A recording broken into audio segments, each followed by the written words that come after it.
वर्षों से इंसान के दिमाग में क्वेश्चन आया है कि हमारा ब्रह्मांड कैसे बना, मतलब हम कौन हैं। लोग ये सोचते रहे हैं हमेशा से कि हम कौन हैं, हमारा ब्रह्मांड कैसे बना हुआ है और हम सब किस चीज से बने हुए हैं। ये हमारे दिमाग में क्वेश्चन है लंबे समय से, और लोग इस पर रिसर्च करते जा रहे हैं कि ये सारी चीजें जो हमारे आसपास में हैं वो कैसे बनी, है ना। तो कई सारी रिसर्च हुई, कई सारी डिस्कवरी हुई, और एक छोटा सा फैक्ट जो हम यहाँ समझने की कोशिश करते हैं कि ये जो यूनिवर्स है हमारा, ये ब्रह्मांड जो है हमारा, उसमें सिर्फ 5% ऐसी चीज है जिसे हम देख रहे हैं, जिसे हम देखते हैं। ये सारी चीज जो आप देखते हो, ये पूरे ब्रह्मांड का सिर्फ 5% है। मतलब कि 95% ऐसा है जिसे हम देख नहीं रहे हैं। या तो हमारी जो आइज है उसकी एक रेंज होती है, हम इस रेंज से इस रेंज के बीच में ही देख सकते हैं। तो 95% जो चीजें हैं वो बियॉन्ड आवर रेंज है, या तो इधर वाला या तो इधर वाला। तो हम जो देख रहे हैं वो पूरे ब्रह्मांड का सिर्फ 5% है। जो भी चीज हम देख रहे हैं, समझ रहे हैं कि हम सब कुछ देख रहे हैं, है ना। जब हम सोच रहे हैं कि हम सब कुछ देख रहे हैं तो हम कुछ नहीं देख रहे हैं, हम सिर्फ 5% चीजों को देख रहे हैं। बाकी जो 95% है वो क्या है, इनविजिबल। जो इनविजिबल है उसे हम दो नाम देते हैं, या तो वो एनर्जी है या तो वो मैटर है। पदार्थ, एनर्जी को हम कहते हैं ऊर्जा, या तो वो ऊर्जा है, या हम मैटर को कहते हैं पदार्थ, या तो वो पदार्थ। क्योंकि हम देख नहीं पा रहे हैं उसे, इसलिए हम इसमें लगा देते हैं डार्क एनर्जी, डार्क मैटर। हम जिसे नहीं देख पा रहे हैं या तो वो एनर्जी है या मैटर है। एनर्जी हिंदी में ऊर्जा, मैटर हिंदी में पदार्थ। आपने सुना है कि ब्रह्मांड हमेशा फैलता जा रहा है, ब्रह्मांड एक्सपेंड करता जा रहा है। तो ब्रह्मांड क्यों एक्सपेंड कर रहा है? Because of energy. ब्रह्मांड फैल रहा है। ब्रह्मांड के फैलने के पीछे, है ना, आपने देखा होगा एक इस तरह की फोटो दिखाते हैं,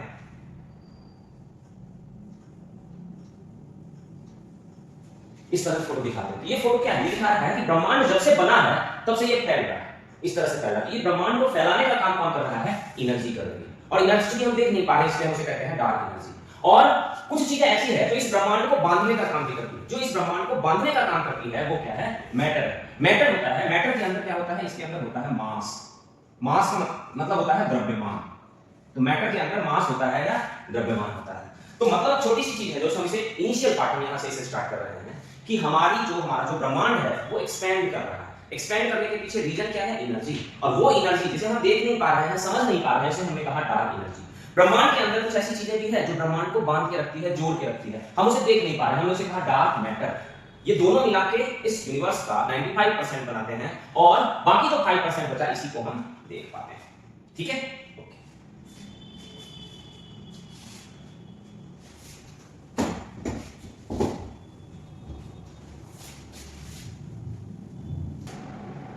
ये है फिल्स, तथा ये है फिल्स। फिल्स हमने सुना है, ये है एक्साइटेशन। एक्साइटेशन का मतलब होता है कंपन, एक्साइटेशन। और ये क्या है? पार्टिकल्स। पार्टिकल्स जिसे हम कण कहते हैं, पार्टिकल्स।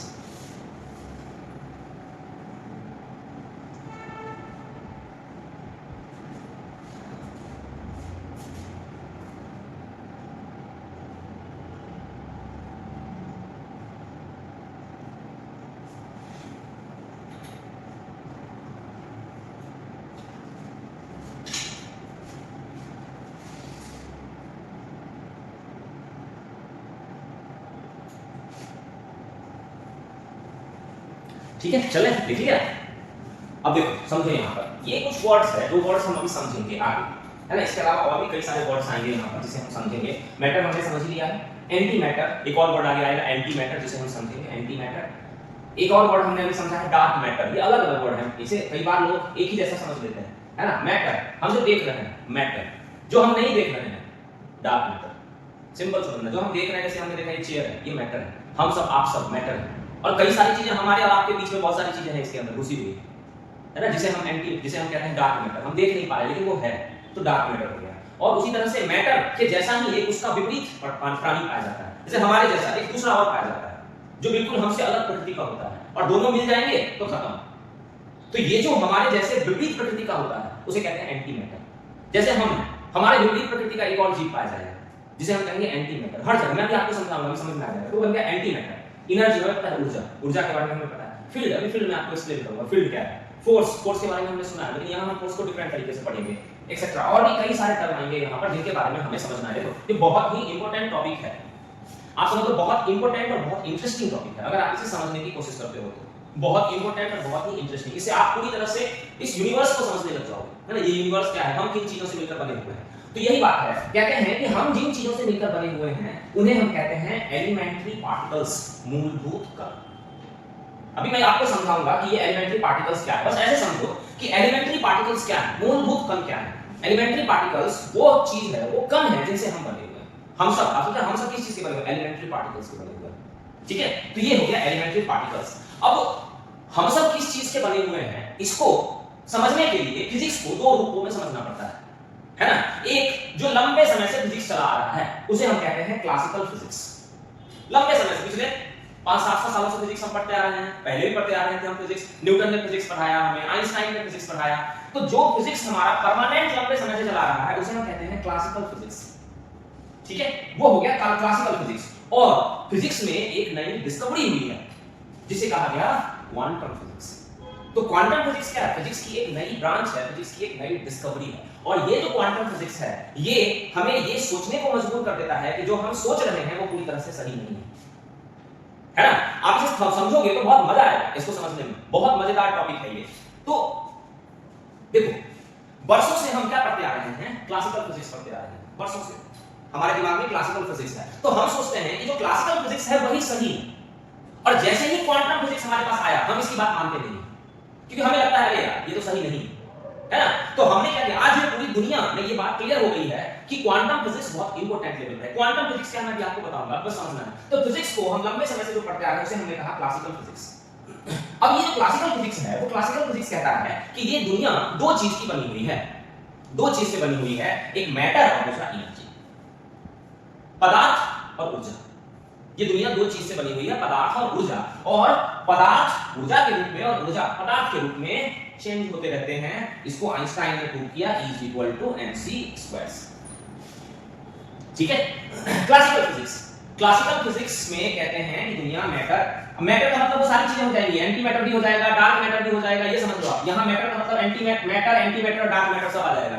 एनर्जी का मतलब हो जाएगा एनर्जी और डार्क एनर्जी, दोनों चीजें हो जाएंगी। तो इन चीज को हमें समझना है। मतलब मैटर में दोनों चीज आ जाएंगी, जो हम देख रहे हैं वो भी और जो हम नहीं देख रहे हैं वो भी, ठीक है। एनर्जी में दोनों चीज आ जाएंगी। एनर्जी तो एक को हम देख नहीं पाते, फील कर पाते हैं, लेकिन कुछ एनर्जी को हम फील कर पाते हैं और कुछ एनर्जी को हम फील भी नहीं कर पाते।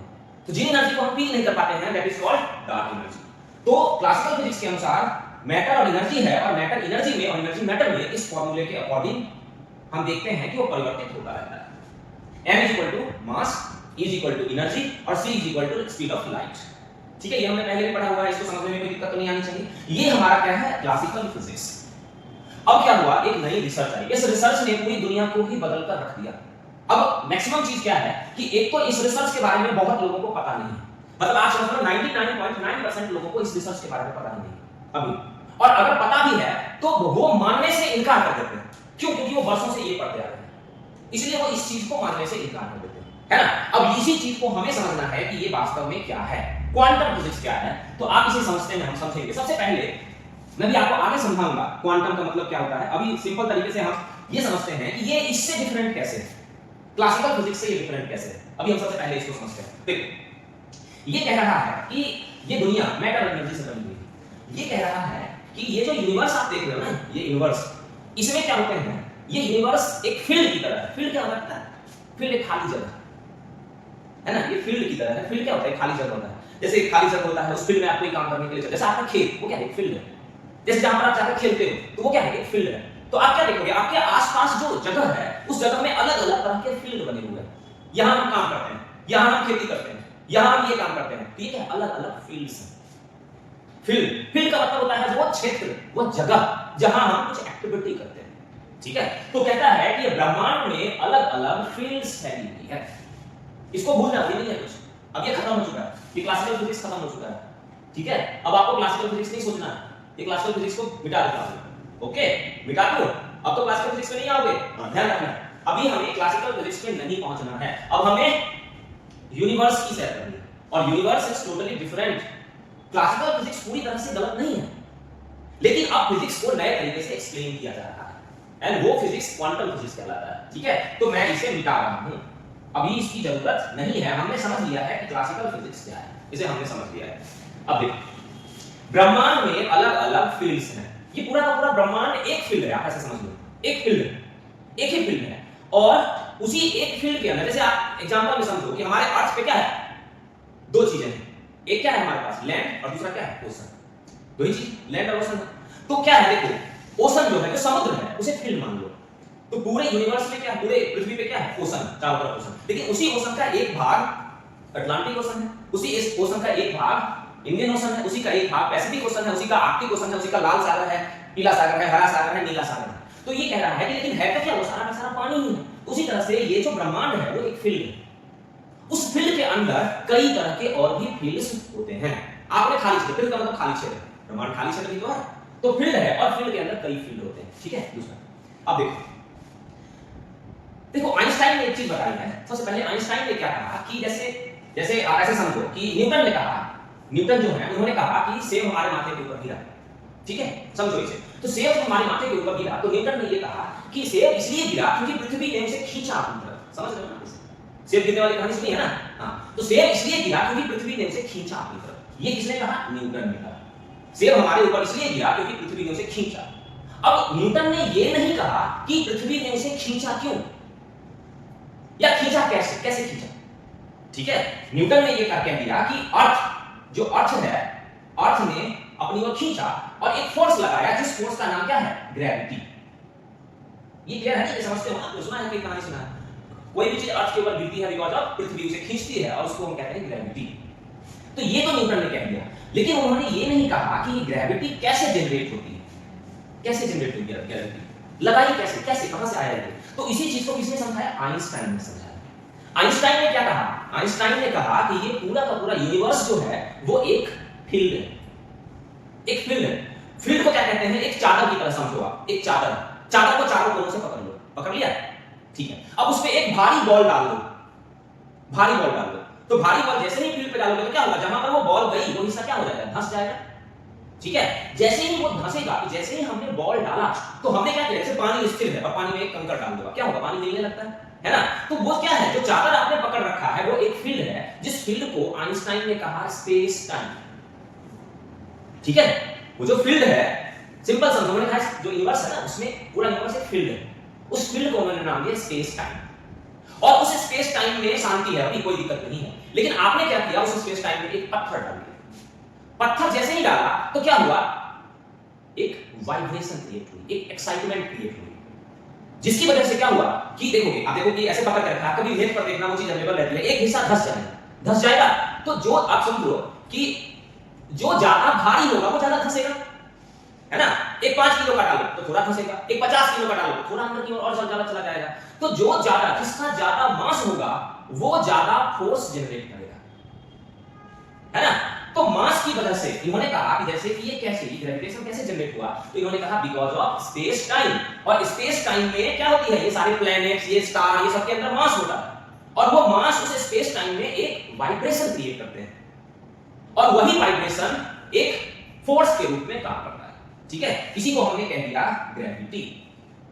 अभी मैं इसकी वीडियो डाल दूंगा, उसमें वो फोटो डाल दूंगा जिसमें आप देखोगे कि कैसा स्पेस टाइम होता है और उस स्पेस टाइम में कैसे वाइब्रेशन जनरेट होती है। तो सिंपल आप यहां समझो कि न्यूटन ने कहा कि पृथ्वी खींचती है, मतलब पृथ्वी के अंदर एक फोर्स है जिसे कहते हैं ग्रेविटी। सिंपल, किसी ने आपसे पूछा कि न्यूटन और आइंस्टाइन में क्या अंतर है, न्यूटन ने कहा सेब को खींचा पृथ्वी ने बिकॉज़ ऑफ पृथ्वी के अंदर एक फोर्स है जिसे कहा हमने ग्रेविटी, और आइंस्टाइन ने ये बताया कि ये ग्रेविटी जनरेट कैसे हुई, because of space time. Space time में एक वाइब्रेशन क्रिएट हुई जिसकी वजह से वो फोर्स जनरेट हुई, ठीक है। चलो, थोड़ी चीजें देखो समझ में आएंगी, थोड़ी चीजें समझ में नहीं आएंगी, लेकिन ये समझने वाली चीजें आप ध्यान से पढ़ोगे तो क्लियर होगा। तो यहीं से एक कॉन्सेप्ट आया फील्ड का कॉन्सेप्ट, फील्ड, है ना। तो ब्रह्मांड में एक फील्ड है लेकिन वो कई पार्ट में बटी हुई है, तो ब्रह्मांड में अलग-अलग फील्ड्स फैली हुई है, ठीक है। फील्ड्स हो गई। इस फील्ड में एक्साइटेशन होती है, हलचल होती है। कैसे हलचल होती है, किसी तरह से उसके अंदर हलचल हो गई। फील्ड में आपने कुछ फेंक दिया, किसी भी तरह से उस फील्ड में एक हलचल हुई, ठीक है।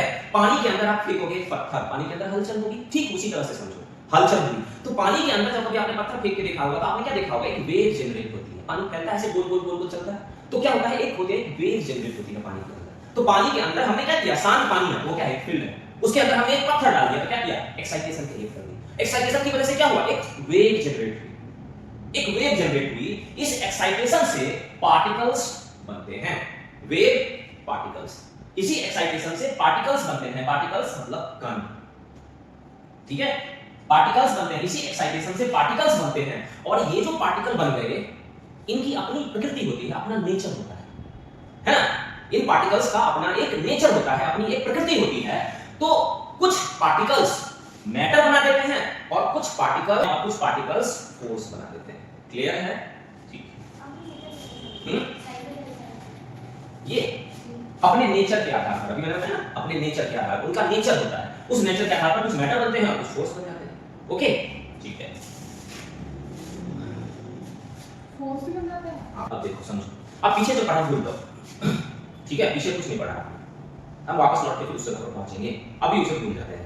ओके, अब हम देखते हैं कि बचपन से हम 9th 10th 11th 12th में हम ये पढ़ते आए हैं, यही पढ़ते आए हैं, ये 9th 10th 11th 12th का कांसेप्ट है कि हमारे आसपास की जो वस्तुएं हैं, पदार्थ, ये सब पदार्थ मैटर, ठीक है, ये मैटर किस चीज से बने हुए हैं? कणों के बने हुए हैं, मॉलिक्यूल, ठीक है। चेयर किस चीज का बना हुआ है? प्लास्टिक का बना हुआ है, चेयर प्लास्टिक के बने हुए हैं। हर चीज को उठाकर आप देख लो, टेबल लकड़ी का बना हुआ है, टेबल क्या है? पदार्थ, लकड़ी क्या है? उसके अंदर मॉलिक्यूल्स हो सकते हैं, है ना। तो ये पदार्थ, दुनिया में हर चीज हमारे आसपास जो पदार्थ, पदार्थ को तो हम देख पाते हैं, एनर्जी को तो हम देख नहीं पाते। अभी मैंने क्लासिकल फिजिक्स बताया, तो आप समझ लो ये हमारा क्या है? क्लासिकल फिजिक्स, क्लासिकल फिजिक्स, ये हमारा क्लासिकल फिजिक्स, हम यहाँ पर क्लासिकल फिजिक्स की बात कर रहे हैं। तो हर चीज मैटर और एनर्जी, एनर्जी को तो हम देख नहीं पा रहे हैं, तो हम बात किसकी करेंगे? मैटर की करेंगे बात। तो मैटर है, मैटर मॉलिक्यूल्स से बने हुए हैं। जैसे मॉलिक्यूल्स में क्या समझ लेते हो आप? जैसे मॉलिक्यूल्स समझ लेते हो, हमने पीरियोडिक टेबल में देखा है, ये ऑक्सीजन है, ये नाइट्रोजन है, ये आयरन है, तो वो सारे क्या हो गए? मॉलिक्यूल्स की तरह हो गए, है ना। तो वो हो गए हमारे पास मॉलिक्यूल। फिर क्या है? आप ये सब हमें पता है, बचपन से हमने पढ़ा है। अब ये जब हम देखेंगे तो क्या होगा? मॉलिक्यूल्स के नीचे क्या होंगे? एक एटम होंगे, एटम, है ना, परमाणु। ये क्या है? परमाणु, है ना, ये परमाणु है। तो क्या हुआ? पदार्थ, पदार्थ किससे बने हुए हैं? कणों से बने हुए हैं। कण किससे बने हुए हैं? एटम से बने हुए हैं। एटम क्या है? ये है एटम का स्ट्रक्चर, ये है हमारा एटम, जिसे हम कहते हैं परमाणु, ठीक है। तो ये परमाणु हो गया हमारा। तो लंबे समय तक हम ये मानते थे हम किस चीज से बने हुए हैं? परमाणु के बने हुए हैं, है ना। परमाणु से ये मॉलिक्यूल को थोड़ा सा गलत हो गया, ये हो जाता है अणु, यहाँ पर अणु मान लेते हैं। तो पदार्थ अणुओं से मिलकर बने होते हैं और अणु परमाणु से मिलकर बने हुए होते हैं, ठीक है। तो हम किस चीज से बने हुए होते हैं? लंबे समय तक हमने माना हम परमाणुओं से मिलकर बने हुए हैं। लेकिन फिर क्या हुआ? हमने और रिसर्च किया, तो हमने देखा कि जो परमाणु है, ये हमारा परमाणु, इस परमाणु के अंदर भी बहुत कुछ है। तो इस परमाणु के अंदर क्या है? इस परमाणु के अंदर है प्रोटॉन, न्यूट्रॉन और इलेक्ट्रॉन। तो परमाणु प्रोटॉन, इलेक्ट्रॉन और न्यूट्रॉन से मिलकर बना हुआ है ना।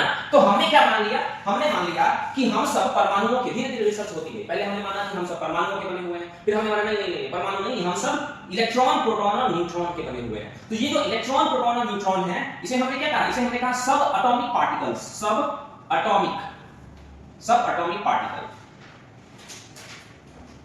सब एटॉमिक पार्टिकल्स, इसे हमने नाम दिया एटॉमिक, सब एटॉमिक, क्योंकि एटॉम से ये छोटा होता है, तो हमने इसे कहा सब एटॉमिक पार्टिकल्स। कभी भी हमसे पूछा जाता है सब एटॉमिक पार्टिकल्स क्या कहते हैं? इलेक्ट्रॉन, प्रोटॉन और न्यूट्रॉन, ठीक है। तो हमने माना कि हम इलेक्ट्रॉन, प्रोटॉन और न्यूट्रॉन के बने हुए हैं। अब देखो कंडीशन क्या है? कंडीशन ये है कि फिर हमें ढूंढना था कि ये इलेक्ट्रॉन कहां है, प्रोटॉन कहां है, न्यूट्रॉन कहां है। तो हमने कहा कि ये जो प्रोटॉन और न्यूट्रॉन है, ये जो प्रोटॉन और न्यूट्रॉन है वो एक जगह बैठा होता है ना। ये प्रोटॉन और न्यूट्रॉन एक जगह बैठा हुआ होता है। वो जगह क्या हुआ? वो जगह हुआ न्यूक्लियस या नाभिक, ठीक है। तो ये जहां पर प्रोटॉन और न्यूट्रॉन बैठा हुआ है, इसे हमने क्या कह दिया? नाभिक या न्यूक्लियस। ये हो गया नाभिक। तो नाभिक के अंदर प्रोटॉन और न्यूट्रॉन बैठे हुए हैं और इलेक्ट्रॉन उसके चारों तरफ अलग अलग ऑर्बिट में चक्कर लगा रहा है। ये नाभिक और इलेक्ट्रॉन क्या कर रहा है? ऑर्बिट में चक्कर लगा रहा है, ऑर्बिट में चक्कर लगा रहा है, ठीक है।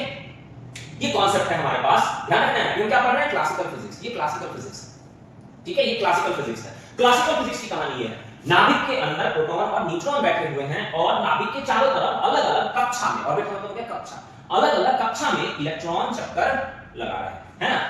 और नाभिक के अंदर क्या है? प्रोटॉन। ध्यान रखना है, प्रोटॉन के ऊपर पॉजिटिव चार्ज होता है, न्यूट्रॉन के ऊपर कोई चार्ज नहीं होता है और इलेक्ट्रॉन के ऊपर नेगेटिव चार्ज होता है। ये बहुत इंपॉर्टेंट है, ध्यान रखना है, ठीक है। प्रोटॉन के ऊपर पॉजिटिव, बी से प्रोटॉन, बी से पॉजिटिव चार्ज, न्यूट्रॉन के ऊपर कोई चार्ज नहीं, है ना, इसके ऊपर कोई चार्ज नहीं। चार्ज का मतलब हो जाता है आवेश, है ना। वो किस तरह से काम करेगा? आवेश, जैसे पॉजिटिव, जैसे आवेश को समझो energy, positive energy, negative energy, आप इस तरह से समझ लो, है ना। तो ये क्या है? Proton positive, electron negative. अब जरूरी नहीं सारी नेगेटिव एनर्जी खराब ही होती है, इलेक्ट्रॉन की नेगेटिव एनर्जी जो होती है वो बहुत काम की होती है क्योंकि उसी से इलेक्ट्रिसिटी हम जनरेट करते हैं, है ना? तो कुछ नेगेटिव एनर्जी अच्छी भी होती है। तो ये प्रोटॉन और ये न्यूट्रॉन, ध्यान रखना है पॉजिटिव और नेगेटिव। अब इलेक्ट्रॉन उसके ऑर्बिट में अलग-अलग ऑर्बिट में घूम रहा है, this is called classical physics. और इस बात को फाइनली प्रूव किसने किया? नील बोर ने। नील बोर, तो नील बोर ने फाइनली ये कहा कि इलेक्ट्रॉन अलग-अलग ऑर्बिट में चक्कर लगाते हैं। ये हो गया हमारा क्लासिकल फिजिक्स, ठीक है? दुनिया प्रोटॉन, इलेक्ट्रॉन और न्यूट्रॉन से मिलकर बनी हुई होती है। प्रोटॉन और न्यूट्रॉन एक ही जगह पर रहते हैं, उसे कहते हैं नाभिक, न्यूक्लियस, और इलेक्ट्रॉन उसके चारों ओर अलग-अलग कक्षा में चक्कर लगाते हैं, और ये जो अलग-अलग कक्षा होती है उसे हम ऑर्बिट कहते हैं, ठीक है? फाइनली हमने नील बोर का मॉडल, नील बोर का मॉडल हमने देख लिया। लेकिन अब आ गया हमारा बुझन। फिर ये समझ में आ गया, कोई दिक्कत तो नहीं है? क्लासिकल फिजिक्स के अनुसार अभी तक हमने यहां तक पढ़ा, तो इसको हमने कह दिया क्लासिकल फिजिक्स। और फिजिक्स बदल गई, क्वांटम के आते ही फिजिक्स बदल गई, ठीक है भाई? अब जरा क्वांटम पे पहुंचो। अब आ गया हमारे पास क्वांटम। अब जरा हम क्वांटम का मतलब समझ लेते हैं। हमने सोचा कि हम सब किस चीज के बने हुए हैं? हम सब प्रोटॉन, इलेक्ट्रॉन और न्यूट्रॉन के बने हुए हैं। तो हमने मान लिया कि यदि मूलभूत कण है, लेकिन फिर हमारा एक दिन मन हुआ कि भाई जरा हम चेक करते हैं कि क्या यदि मूलभूत कण है प्रोटॉन, न्यूट्रॉन और इलेक्ट्रॉन, तो हमने क्या किया? प्रोटॉन के अंदर जाकर देखा, है ना? किसी चीज को जानने के लिए क्या करना पड़ता है? मोबाइल किन चीजों से बना हुआ है, तो आपको क्या करना पड़ेगा? मोबाइल को खोलकर देखना पड़ेगा अंदर क्या क्या है। तो प्रोटॉन हमने देखा, प्रोटॉन, तो हमने कहा क्या प्रोटॉन ही वास्तव में हम प्रोटॉन के ही बने हुए हैं, इसके अंदर भी कुछ है? तो हमने उसके अंदर हमें जाना है, और जब भी हम प्रोटॉन के अंदर गए तो हमने उसे कह दिया क्वांटम। क्वांटम का मतलब हो जाता है सबसे छोटा। ये अभी तक की डिस्कवरी है, हो सकता है कल को कोई और चीज आ जाए, लेकिन अभी क्वांटम का मतलब हो जाता है सबसे छोटा, जिससे छोटी कोई चीज नहीं है। उस समय हमने इसे कहा सब एटॉमिक पार्टिकल, सबसे छोटा, इससे छोटी कोई चीज नहीं है। फिर रिसर्च हुई, और रिसर्च होने के बाद हमने कहा भाई साहब प्रोटॉन के अंदर भी कुछ है, न्यूट्रॉन के अंदर भी कुछ है, इलेक्ट्रॉन के अंदर भी कुछ है। तो हमने क्या कह दिया? तो हम उसे कहेंगे कुछ नया नाम देंगे। तो अभी तक हमने कहा कि प्रोटॉन के अंदर जो चीज है, मतलब जिससे प्रोटॉन बना हुआ है, जिससे न्यूट्रॉन बना हुआ है, वो जो हमारा पार्ट है वही सबसे छोटा पार्ट है, और उसी सबसे छोटे पार्ट को हम क्या कहते हैं? क्वांटम कहते हैं। और उस चीज की स्टडी फिजिक्स में की जाती है, इसलिए हम इसे क्या कहते हैं? क्वांटम फिजिक्स कहते हैं, ठीक है? तो कभी भी आपसे पूछा जाएगा क्वांटम क्या है, मतलब वो सबसे छोटी चीज जिससे हम बने हुए हैं, जिससे पूरा यूनिवर्स बना हुआ है, वही है क्वांटम। और इसकी स्टडी हम फिजिक्स में करते हैं, तो that is called quantum physics. Clear? Quantum physics का मतलब समझ में आ गया आपको? क्वांटम फिजिक्स क्या है?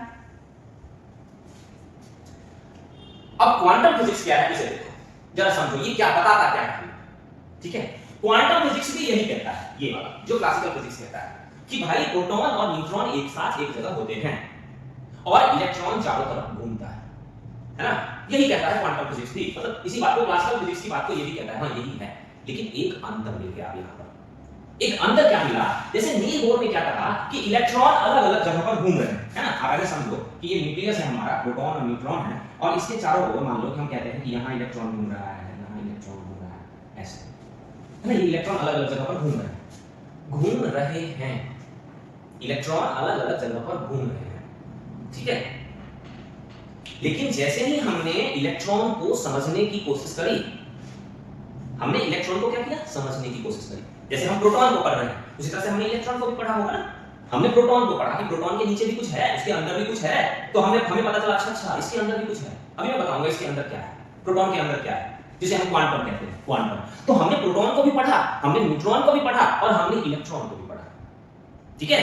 तो जैसे ही हमने इलेक्ट्रॉन को पढ़ा तो पूरी की पूरी कहानी ही बदल गई, ठीक है? पूरी की पूरी कहानी, जितनी कहानी थी वो कहानी ही बदल गई। अब कैसे कहानी बदल गई? तो मैं एक एग्जांपल से समझाता हूं। एक्सपेरिमेंट किया गया, जिसे कहा गया डबल स्लिट एक्सपेरिमेंट। जैसे मैं कह रहा हूं कि अभी आप मुझे देख रहे हैं, है ना? तो मैं हूं, अभी आप मुझे देख रहे हैं, मैं हूं। आपने आंखें बंद कर दी, चलो बंद करके देखो, करो। अब बताओ मैं हूं या नहीं? हूं मैं? तुम मुझे देख नहीं पा रहे, तो मैं नहीं हूं। जैसे ही क्वांटम फिजिक्स कहता है कि जैसे ही आपने आंखें बंद करी, वो चीज गायब, ठीक है? वो चीज गायब हो गई। आप जिसे देख रहे हो वो चीज है, आप जिसे नहीं देख रहे हो वो चीज नहीं है। तो इसे क्या कहते हैं हम? संभावना। मैं यहां हूं या नहीं हूं, इसकी क्या है? ये पूरी तरह से सच नहीं है, इसके पीछे क्या है? एक संभावना है। छुए का मतलब ये हो गया ना कि छुने का मतलब हो गया कि हमारा फोकस उस चीज के ऊपर गया। छुए का मतलब हो गया हमारा फोकस उस चीज के पीछे गया। जैसे बहुत पहले है ना, जो चीज आज ये सब समझा रहे हैं ना, उसे बहुत पहले भारतीय दर्शन में समझा दिया गया था, जैन दर्शन में। जैन दर्शन में क्या कहा गया? 3 व्यक्तियों को लाया गया, आंख पे पट्टी बांधकर और एक हाथी के सामने खड़ा कर दिया गया। तीनों को अलग अलग जगह पर खड़ा किया गया, किसी को सूंड के पास खड़ा किया, किसी को पेट के पास, किसी को पूंछ के पास। अब पूछा बताओ क्या है? तो सूंड के पास खड़ा था उसने कुछ और कहा, पेट के पास जो खड़ा था उसने कुछ और कहा, और पूंछ के पास जो खड़ा था उसने कुछ और कहा। अब तीनों की आंखों से क्या किया? हमने पट्टी हटा दिया। थी तो एक ही चीज, हाथी, है ना? तो क्या है उसमें कहा जाता है, जैन धर्म में क्या कहा गया है कि आपने जो फील किया, जो आपने फील करके बोला, वो चीज जरूरी नहीं है कि सही होगी, है ना? वो चीज जरूरी नहीं है कि सही होगी। इसलिए आपको हर चीज में एक शायद वर्ड यूज करना चाहिए। शायद मतलब मैं कह रहा हूं ये पूंछ है, शायद ये पूंछ है। ये जैन फिलॉसफी है हमारी, जैन फिलॉसफी कि जिसे आप देख रहे हो, है ना, चाहे आप आंख बंद करके देखो। चलो उन्होंने एक एग्जांपल दिया कि आपने चलो आंख बंद करके देखा, तो आपने कहा ये है, ये क्यों? आंखें बंद होने का मतलब क्या है? आपके पास देखने की क्षमता नहीं है। अब आप किसी चीज को देख कर कह रहे हो, जैसे मैं देख कर कह रहा हूं कि ये टीवी है ना, मैं देख कर कह रहा हूं, तो मैं क्यों कह रहा हूं? क्योंकि मेरा ये ज्ञान कह रहा है कि वो टीवी है। अब इसी समय एक संत आ गए, कोई जैन धर्म वाले संत आ गए, जैन धर्म वाले संत ने कहा कि वो टीवी नहीं है, वो प्रोजेक्टर है। तो मेरी बात क्या होगी? गलत हो जाएगी। तो जैन धर्म में कहा गया है कि सिर्फ जैन संत ही ज्ञानी होते हैं, जैन तीर्थंकर ही ज्ञानी होते हैं, वो जो बोलेंगे वही सही है। बाकी अगर किसी ने कुछ बोला तो उसके पीछे शायद वर्ड यूज होना चाहिए, जिसे कहा गया स्यादवाद। स्यादवाद, है ना? स्यादवाद का मतलब है आप जो कह रहे हो, मैं तो कुछ कह रहा हूं, वो जरूरी नहीं है कि सही होगा पूरा। पहले हम कहते थे कि इससे हम बने, फिर हमने कहा इससे बने, फिर हमने कहा इससे बने, फिर हमने कहा इससे बने। अब हम कह रहे हैं क्वांटम से बने हुए हैं। अबे तू बता दे तू सही क्या कह रहा है। तो हम जो कह रहे हैं वो सच है या नहीं है, इसकी क्या एक संभावना, ठीक है? तो वही चीज यहां पर फाइनली आकर इन्होंने माना जब उन्होंने इलेक्ट्रॉन के ऊपर एक्सपेरिमेंट किया, जिसे कहा गया है डबल स्लिट एक्सपेरिमेंट। उसने क्या किया?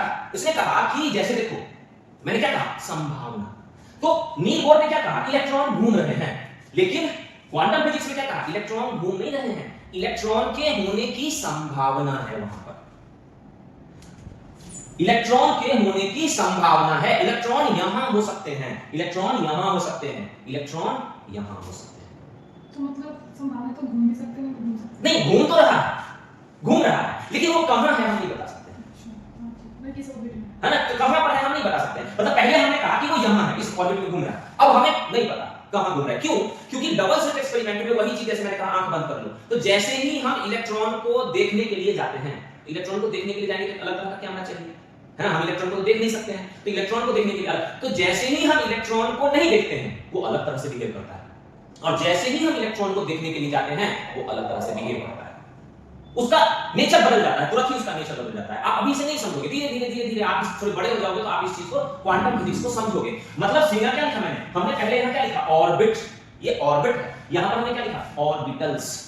ऑर्बिटल्स जैसे ही आया, इसका मतलब है इलेक्ट्रॉन के होने की संभावना है। तो ध्यान रखना है, क्वांटम फिजिक्स कहता है कि इलेक्ट्रॉन कहां होगा हमें नहीं पता, पर जब हम उसे देखने के लिए जाएंगे तो हमें मिल जाएगा, ठीक है? मतलब वो हम जानते हैं कि वो इसी घर में कहीं होगा। इस घर है, चारों तरफ अलग अलग घर उन्होंने बताया, ये इस घर, जैसे आपका घर है, उस घर में आपके पास मान लो 4 कमरे हैं, और मैं आपसे मिलने के लिए जाऊं कभी गलती से, तो वहां पर गेट पर आपकी मम्मी मिली, मैंने पूछा कि है, वो है, तो मम्मी ने कहा है तो जरूर, लेकिन कहां है नहीं पता। तो वही चीज होगी, कहां है भाई इलेक्ट्रॉन, कहां है नहीं पता। तो मैं ढूंढने के लिए जाऊंगा, तो पता चला कि मुझे आप सेकंड फ्लोर के दूसरे कमरे में मिलोगे। क्या है? आप घर के अंदर हो, लेकिन पता नहीं है कहां।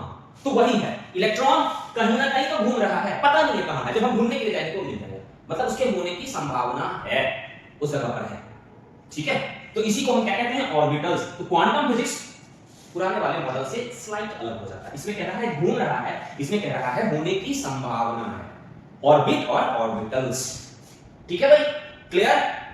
वीडियो आ जाएगा, देख लेना, थोड़ा और समझ में आ जाएगा। ओके, चलो अब आगे चलते हैं। ये क्लियर हुआ? थोड़ी थोड़ी कहानी क्लियर हो गई होगी। अब देखो,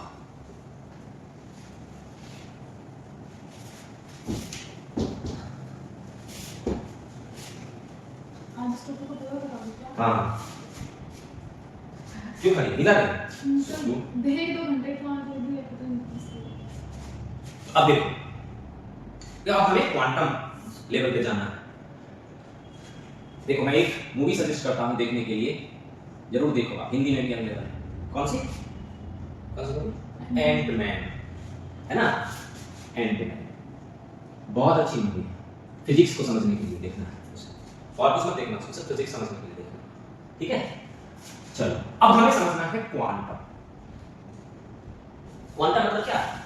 इलेक्ट्रॉन, प्रोटॉन और न्यूट्रॉन से छोटा, ठीक है? मतलब वही क्या है हमारा क्वांटम, क्या है? फंडामेंटल पार्ट, यही फंडामेंटल पार्ट। तो हम क्या कहते हैं इसे? हम कहते हैं क्या है? मैटर है, मॉलिक्यूल्स, एटम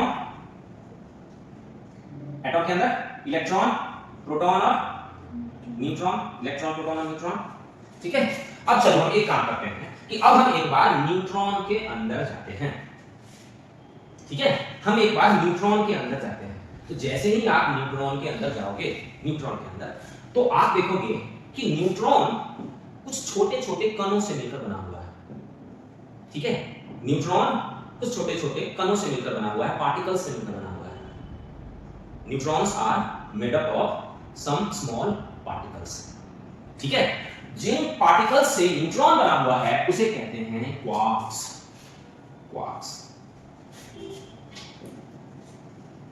ठीक है? न्यूट्रॉन छोटे छोटे पार्टिकल्स से मिलकर बना हुआ है, उसे हम कहते हैं क्वार्क्स।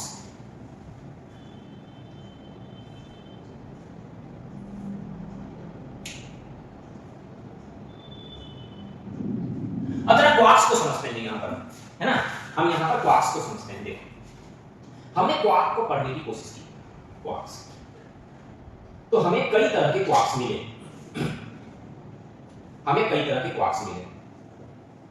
क्वार्क्स क्या है? सिंपल समझो, न्यूट्रॉन छोटे छोटे कणों से मिलकर बना हुआ है। ये छोटे छोटे कण क्या है? क्वार्क्स। हमने क्वार्क्स को पढ़ा, मतलब हमने देखा कि वो किस तरह से बने हुए हैं वो, है ना? जो न्यूट्रॉन है, या ऐसे भी समझ लो आप, न्यूट्रॉन के अलावा प्रोटॉन को भी देख लो, प्रोटॉन भी, दोनों में सेम बात है ना, दोनों में सेम चीज है, न्यूट्रॉन और प्रोटॉन दोनों में सेम चीज है, इलेक्ट्रॉन थोड़ा डिफरेंट है, ठीक है? तो ये दोनों के दोनों क्या है? न्यूट्रॉन और प्रोटॉन दोनों के दोनों क्या है? कुछ छोटे छोटे कणों से मिलकर बने हुए हैं। मतलब आप ऐसे यहां लिख दो, कुछ छोटे छोटे कणों से मिलकर बने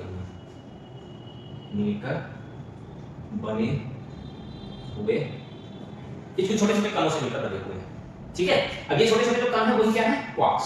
अब जरा क्वार्क्स की काम देख लेते हैं। क्वार्क्स जो है वो 6 तरह के क्वार्क्स होते हैं। 6 तरह के क्वार्क्स होते हैं। एक को हम कहते हैं अप, एक को हम कहते हैं डाउन, इसको हम कहते हैं चार्म, इसको हम कहते हैं स्ट्रेंज, स्ट्रेंज, और टॉप और बॉटम, इसको हम कहते हैं टॉप और बॉटम। क्वार्क्स 6 होते हैं, ठीक है? Up, down, charm, strange, top और बॉटम। लिख लो पहले।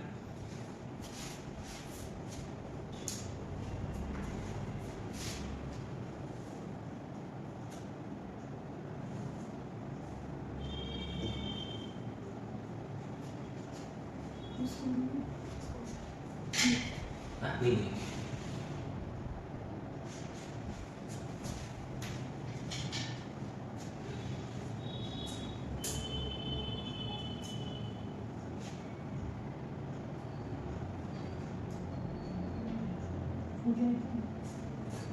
ठीक है? अब देखो, तो कितने क्वार्क्स हो गए? 6 क्वार्क्स हो गए। ओके, अब ये जो 6 क्वार्क्स हैं, इनमें ये दोनों क्वार्क्स जो हैं ये स्टेबल है, और ये चारों जो है, ये चारों 1 2 3 4, 1 2 3 4, ये 1 2 3 और 4, ये अनस्टेबल है, अस्थिर। तो अस्थिर है, ये बहुत जल्दी ही खत्म हो जाता है ना? ये स्टेबल है तो ये टिकता है, और ये अनस्टेबल है तो ये खत्म हो जाता है, ठीक है? तो जब हमने प्रोटॉन को देखा, तो हमने देखा कि प्रोटॉन के अंदर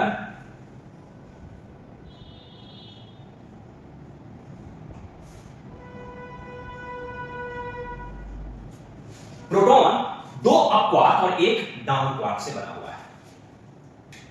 इसी को हम कह देते हैं क्वांटम फिजिक्स।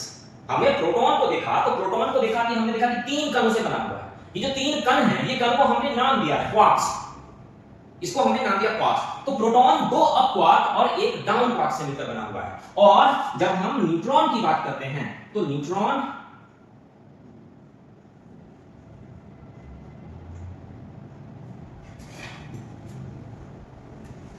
एक अप और दो डाउन क्वार्क से बना हुआ है।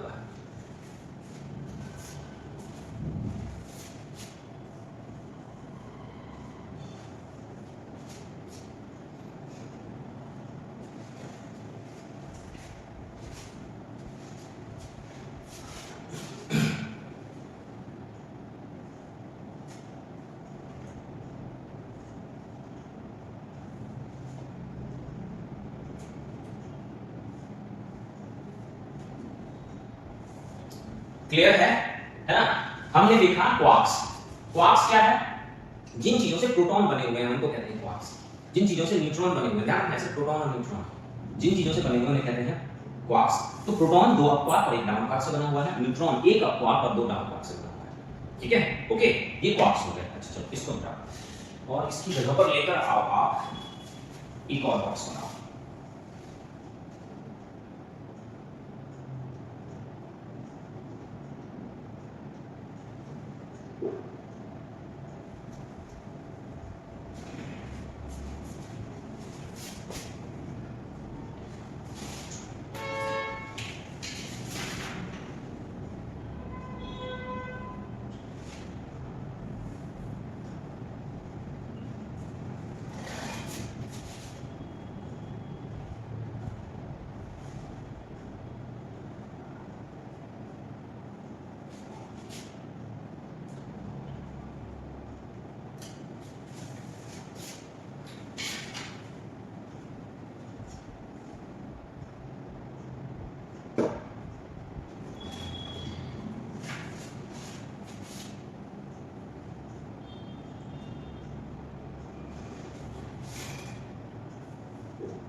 ये है हमारा इलेक्ट्रॉन, ये LeCpRON, ये है म्यूऑन, MUON, म्यूऑन, और ये है ताउ।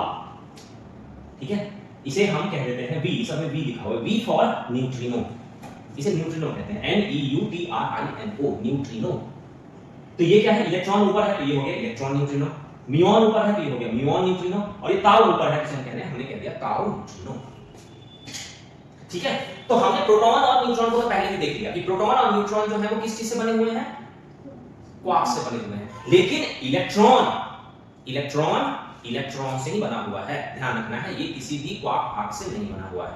इलेक्ट्रॉन को फंडामेंटल पार्टिकल कहा जाता है।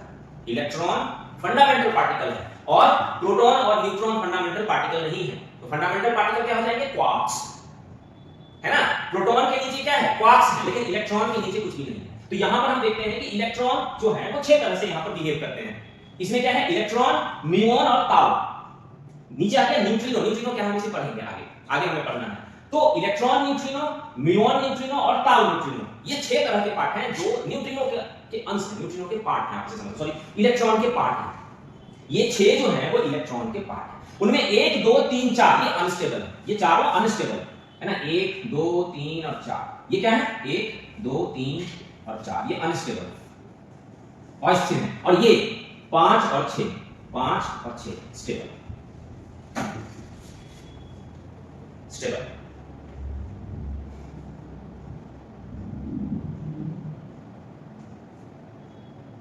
ठीक है, तो ये हमारा इलेक्ट्रॉन है और ये हमारा इलेक्ट्रॉन न्यूट्रिनो है। न्यूट्रिनो क्या है इसे हम आगे पढ़ेंगे, हमें आगे पढ़ना है।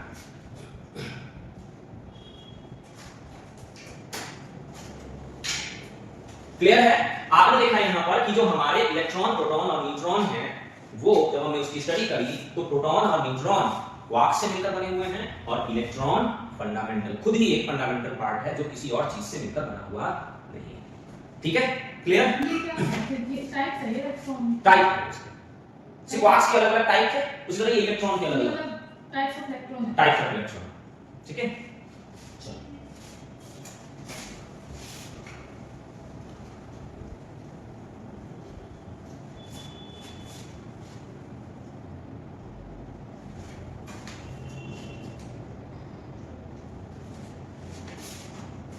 अब देखो,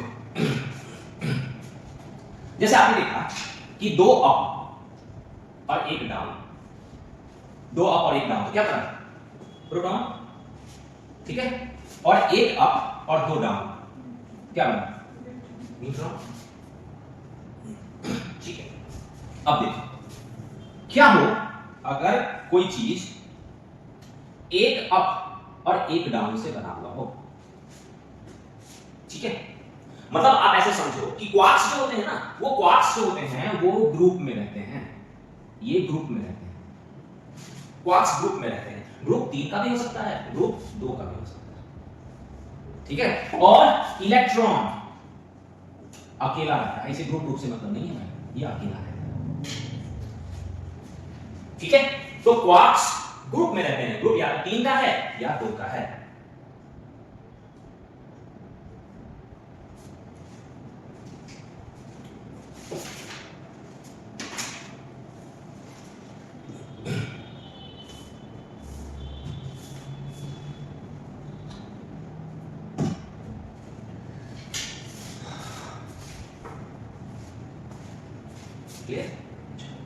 अगर क्वार्क्स 3 के ग्रुप में रहते हैं, अगर क्वार्क्स 3 के ग्रुप में रहते हैं तो क्या बनता है? मैटर। आगे जाके ऊपर तो मैटर ही बना ना, क्वार्क्स के ऊपर प्रोटॉन, न्यूट्रॉन, उसके ऊपर एटॉम, मॉलिक्यूल और मैटर। अगर क्वार्क 3 के ग्रुप में रहा तो मैटर, और अगर क्वार्क 2 के ग्रुप में रहा तो एंटी मैटर। क्वार्क 3 के भी ग्रुप में रह सकता है, 2 के ग्रुप में भी रह सकता है,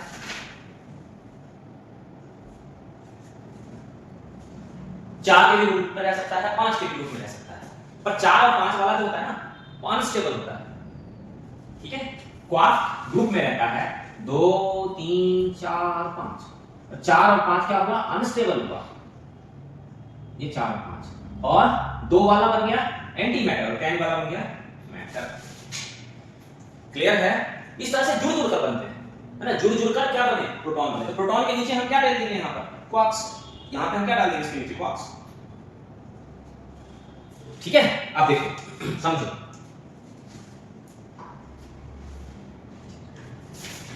एक अप एक डाउन, हाँ,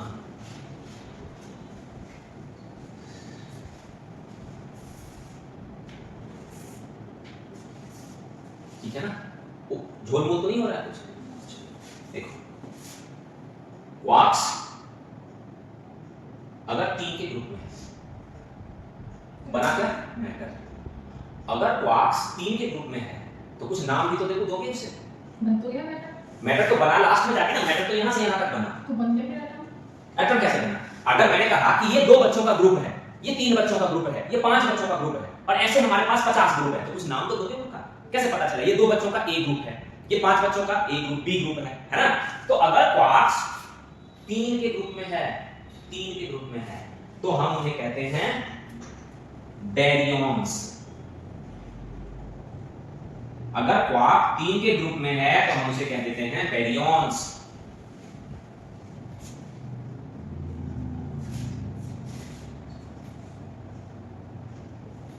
और अगर क्वार्क 2 के ग्रुप में है तो हम उसे कह देते हैं मेसोन। अगर क्वार्क 3 के ग्रुप में है तो हम उसे कहते हैं बेरियॉन्स, अगर क्वार्क 2 के ग्रुप में है तो हम उसे कहते हैं मेसोन्स। 3 member group, 3 number, 2 number. Quarks 2 में भी रह सकता है, 3 में भी रह सकता है, 4 में भी रह सकता है, 5 में भी रह सकता है। 4 और 5 अनस्टेबल है, तुरंत खत्म हो जाते हैं। 2 में अगर रह रहा है तो एंटी मैटर, और ये भी कई तरह के होते हैं, 2 वाले भी। हम 2 वालों को, सभी 2 वालों को कहते हैं मेसोन, और जब वो 3 के ग्रुप में है, कई तरह के हो सकते हैं, उनको हम कह देते हैं बेरियॉन्स। ठीक है, चले आगे। अब देखो मेन कहानी स्टार्ट होती है। अभी तक क्या स्टार्ट है? ज्यादा हो जाए तो बता देना। अब फिर से आ जाते हैं हम पुराने वाले टॉपिक पे। क्या है हमारा? Elementary particles. एलिमेंट्री पार्टिकल्स जब हम एलिमेंट्री पार्टिकल्स की बात करेंगे तो एलिमेंट्री पार्टिकल्स हमारे किस क्या क्या होंगे? दो तरह के एलिमेंट्री पार्टिकल्स होंगे। मैंने बताया था फील्ड में एक्साइटमेंट क्रिएट होती है। जब फील्ड में एक्साइटमेंट क्रिएट होती है तो पार्टिकल्स बनते हैं। वो पार्टिकल्स अपने नेचर के आधार पर क्या बनाते हैं? मैटर बनाते हैं। और अपने नेचर के आधार पर क्या क्रिएट करते हैं? फोर्स क्रिएट करते हैं। ठीक है? फील्ड में एक्साइटमेंट होती है। तो ये फील्ड में एक्साइटमेंट होती है तो नई चीज बनती है। मस्जिद एक्साइटमेंट से ही होती है। वो पता नहीं। देखो समझो, अब कहते हैं कि मैटर्स अब कुछ मैं लिख देता हूं, फिर मैं आपको एक्सप्लेन कर दूंगा।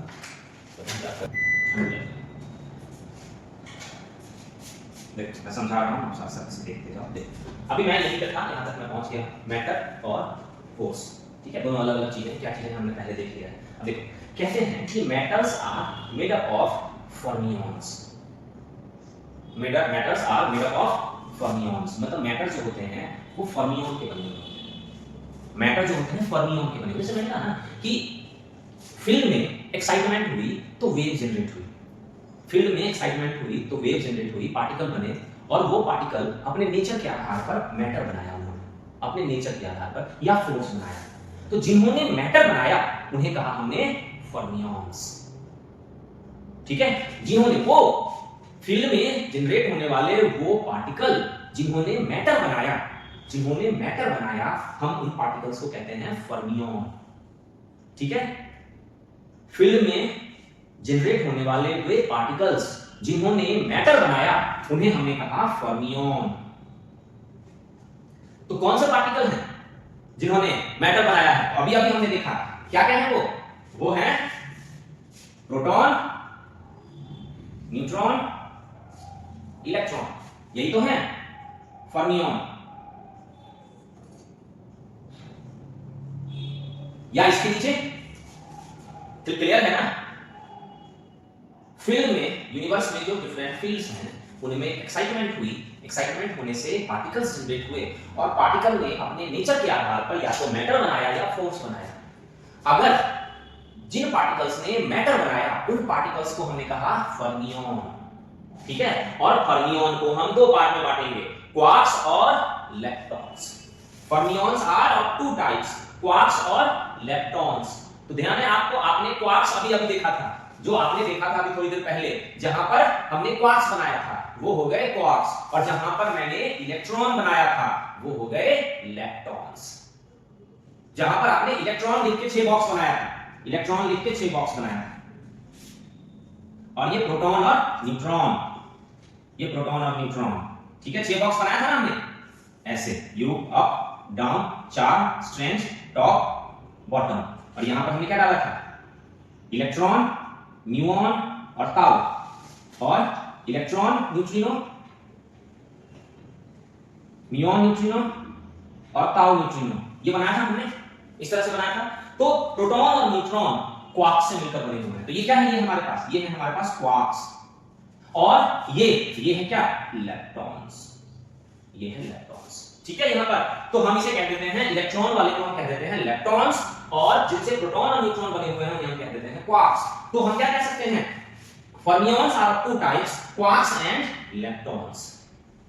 ठीक है, क्वार्क्स एंड लेप्टॉन्स। अब जो दो अप और एक डाउन से मिलके बने उन्हें अभी हमने बेरियन कहा, और जो एक अप और एक डाउन से मिलकर बने उन्हें हमने मेसोन कहा। अभी हमने किया था ऐसा। ठीक है, यहां पर आप लिख सकते हो बेरियंस का मतलब क्या हो गया? बेरियंस का मतलब हो गया प्रोटॉन और न्यूट्रॉन में अप और डाउन, या डाउन, सॉरी अभी आ जाऊंगा, अप डाउन और डाउन, बेरियन, और ये अप और डाउन, अभी हमने बताया। ठीक है, क्लियर है ना? तो ये इस रिलेशनशिप को समझो, इस रिलेशनशिप को समझो। Matter are made up of fermions, fermions are of two types, quarks and electrons. Quarks proton और न्यूट्रॉन, इलेक्ट्रॉन इलेक्ट्रॉन, तो क्वार्क्स और इलेक्ट्रॉन्स। और जब हम क्वार्क्स की बात करें तो क्वार्क्स दो भी होते हैं, क्वार्क्स 3 के ग्रुप में भी होते हैं, 4 के ग्रुप में भी होते हैं, और 5 के ग्रुप में भी होते हैं। हमारे लिए इंपॉर्टेंट कौन सा है? 3 का ग्रुप वाला। तो 3 का ग्रुप वाला है उसे हमने कहा बेरियंस, और जो 2 का ग्रुप वाला है उसे हमने कहा मेसोन्स। ठीक है भाई, क्लियर है? चले आगे। अब देखो अलग अलग नाम है जो कभी आपके लिए जरूरी हो जाए तो मुझे नहीं पता है कि इतना ज्यादा आपसे पूछेंगे या नहीं पूछेंगे, लेकिन मैंने करवा दिया है ताकि जिनकी कभी भी जरूरत हो जाए तो ध्यान रखना। अब देखो कि जैसे मैंने आपको कहा कि एक न्यूक्लियस है, एक नाभिक है जिसमें कौन रहता है, प्रोटॉन और न्यूट्रॉन रहते हैं। न्यूक्लियस के अंदर ये दोनों रहते हैं ना। वो चीज जो न्यूक्लियस के अंदर रहती है उसे कहा गया न्यूक्लियॉन। वो चीज जो न्यूक्लियस के अंदर रहती है उसे क्या कहा गया, न्यूक्लियॉन।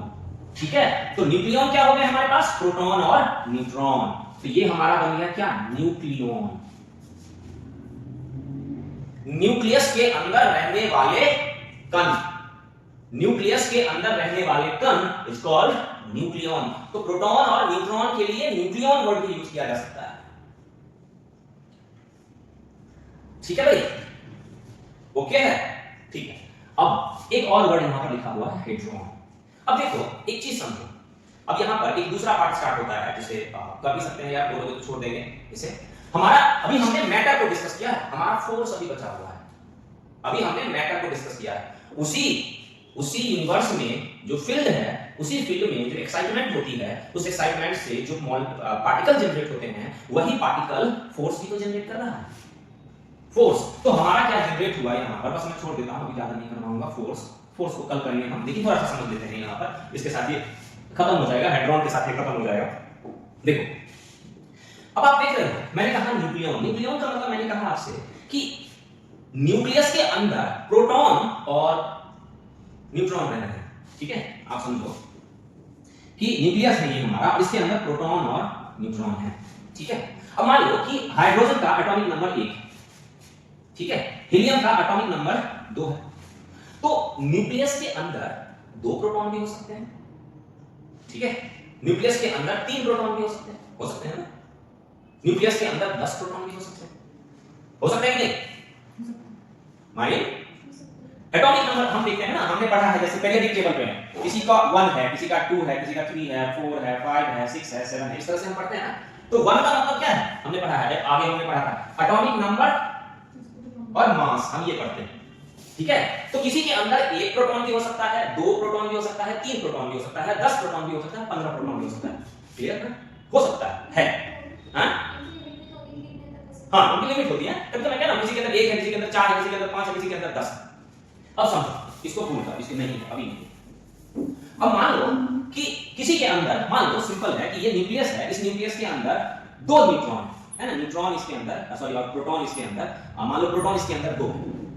ठीक है, अब 2 प्रोटॉन है। अब आपको ये भी पता है वो प्रोटॉन के ऊपर पॉजिटिव चार्ज होता है ना, प्रोटॉन के ऊपर अभी मैंने दिखाया, प्रोटॉन के ऊपर क्या होता है, पॉजिटिव चार्ज होता है। तो दोनों प्रोटॉन के ऊपर पॉजिटिव चार्ज होगा, और ये प्रकृति का नियम है कि 2 पॉजिटिव चार्ज एक दूसरे को क्या करते हैं, दूर कर देते हैं, एक दूसरे को दूर कर देते हैं। तो ये दोनों एक दूसरे को धक्का मारेगा, तू उधर जा, तू उधर जा, फिर भी ये दोनों एक दूसरे के पास रहते हैं, है ना। दोनों के ऊपर सेम चार्ज है, पॉजिटिव चार्ज और नेगेटिव चार्ज। तो ये इसको इधर धक्का मारता है, ये इसको इधर धक्का मारता है, आने नहीं देता है, पास आने नहीं देता है। फिर भी दोनों एक साथ रहते हैं। इसका मतलब है कि कुछ ना कुछ तो वहां काम कर रहा है जो दोनों को एक साथ रखता है, और वो इस फोर्स को न्यूट्रल कर देता है। मतलब ये फोर्स अगर 10 है तो इसके ऊपर एक दूसरा फोर्स लगना चाहिए जो 11 है। 10 होगा तो न्यूट्रल बराबर हो जाएगा ना, 10 से ज्यादा है, तो सामान्यतः ज्यादा होता है। ठीक है, तो जो इन दोनों को बैलेंस करके जोड़ के रखे, तो ये दोनों को जो बैलेंस करके जोड़ के रखता है, उस फोर्स को कहते हैं हम स्ट्रॉन्ग न्यूक्लियर फोर्स। यही स्ट्रॉन्ग न्यूक्लियर फोर्स क्या होगा, फोर्स होगा। ठीक है, तो 2 चीजें देखो, आप समझो यहां पर ये दोनों प्रोटॉन को एक साथ रखना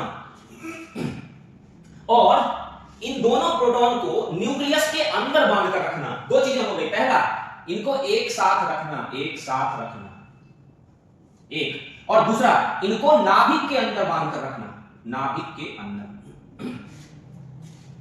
ठीक है, दोनों चीज हो गई, एक साथ रखना और इनको नाभिक के एक जगह पर रखना, एक जगह बांध कर रखना।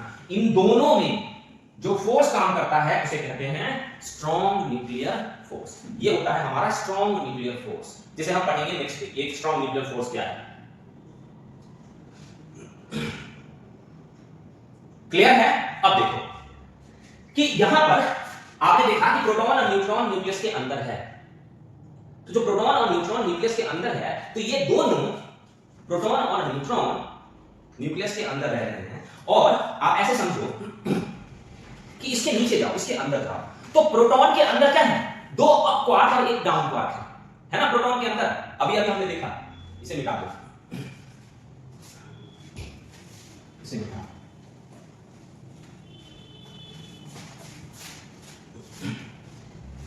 प्रोटॉन की बात कर ले रहे हैं, तो प्रोटॉन 2 अप क्वार्क और 1 डाउन क्वार्क से बना हुआ है, ठीक है। तो ये जो 2 अप क्वार्क और 1 डाउन क्वार्क से बना हुआ है, इसको भी तो कोई बांध के रख रहा है। ये कैसे रह रहा है एक साथ? एक अप, एक अप, एक डाउन, 2 अप और 1 डाउन, ये कैसे साथ रह रहा है? इन सब के अंदर साथ रहने के गुण नहीं होते हैं। इन्हें कोई ना कोई शक्ति है जो इन्हें जोड़ कर रखती है। या फिर अगर आप न्यूट्रॉन की बात करो तो 1 अप और 2 डाउन, इन्हें भी तो जोड़ के रखा गया है। तो इन्हें जोड़ के रखा गया है, तो मतलब कि ये प्रोटॉन और न्यूट्रॉन दोनों के अंदर जो 3 क्वार्क्स हैं, वो तीनों क्वार्क्स जुड़े हुए हैं। और इन्हें कौन जोड़ रहा है? इन्हें जोड़ रहा है स्ट्रॉन्ग न्यूक्लियर फोर्स। दोनों हाँ, स्ट्रॉन्ग न्यूक्लियर फोर्स, ठीक है। इसको जोड़ रहा है स्ट्रॉन्ग न्यूक्लियर फोर्स, चाहे वो प्रोटॉन हो या न्यूट्रॉन हो, उसके अंदर जो क्वार्क्स हैं वो आपस में जुड़े हुए हैं, बंधे हुए रह रहे हैं, है ना। एक क्वार्क उधर, एक क्वार्क उधर, एक क्वार्क उधर चला जाता है, तो वो बंधे हुए हैं मतलब कि उसके ऊपर एक फोर्स लग रहा है जो उन्हें बांध के रख रहा है। तो वो एलिमेंट जिनके ऊपर एक फोर्स लग रहा है जो उन्हें बांध के रख रहा है, वैसे एलिमेंट कहलाते हैं हेड्रॉन। हेड्रॉन, तो हेड्रॉन क्या हुआ? Hadron are of 2 types, proton और न्यूट्रॉन।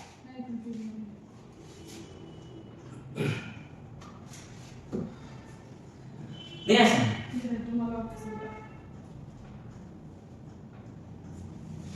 न्यूक्लियन के अंदर प्रोटॉन न्यूट्रॉन रह गए। न्यूक्लियन के अंदर प्रोटॉन न्यूट्रॉन, न्यूक्लियन के अंदर प्रोटॉन और न्यूट्रॉन है। हाँ। इसको छोड़ दो, ये बोल लो, ये बोल दो, हाँ बोलिए। ये नहीं, अभी है ही नहीं, अभी है ही नहीं। अभी क्या है हमारा? देखो यहां समझो, अभी क्या है हमारा? मैटर। मैटर है, मैटर के अंदर क्या है? Fermion. Matter made up of fermions. Fermions are of 2 types, क्या क्या? क्वार्क्स, इलेक्ट्रॉन्स, क्वार्क्स और इलेक्ट्रॉन्स। ये क्वार्क्स जो हैं, ये क्वार्क या तो 2 अप 1 डाउन, या 1 अप 2 डाउन, या 1 अप 1 डाउन, ठीक है ना। क्वार्क की तो यही कंडीशन है ना, ये और ये। तो अगर ये दोनों कंडीशन है, ये दोनों कंडीशन है, ये दोनों कंडीशन, तो कॉल्ड बैरियंस, बैरियंस। और अगर ये कंडीशन है तो कॉल्ड मेसॉन्स, ठीक है।